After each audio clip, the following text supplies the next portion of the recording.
យកតកណាអេតាំងពុទ្ធានសាសនាកិរិយាបន្ធ្វើបាបទាំងពួងកិរិយាបំពេញកុសលកិរិយាធ្វើចិត្តរបស់ខ្លួនឲ្យពោរផងតានេះជាភាពព្រានបដោនៃព្រះពុទ្ធទាំងឡាយហើយព្រះពុទ្ធបរិស័ទ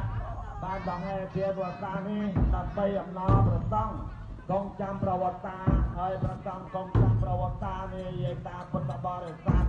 ព្រះអង្គពេលបលប់នមស្ការអពេលចិត្តភ្លឺនមស្ការសុំសេចក្តីសុខសេចក្តីចម្រើន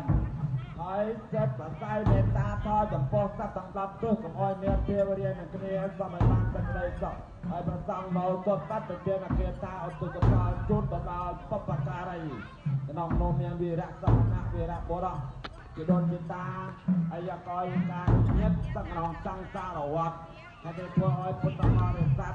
រងរឿងយាយតាបានសេចក្តីសុខសេចក្តីចម្រើនក៏អាស្រ័យព្រះសង្ឃដែរហើយនេះក្នុងថ្ងៃនេះជាថ្ងៃយាយចំណាស់ដែលយាយតាធ្វើបានក៏តាំងបានសម្រេចជាស្ថាពរគណៈកតាំងសមង្គលាំងសុភវិតាំងសោតតាំងសុខដោសមោធចតយុត្តតាំងប្រមចារីសុខ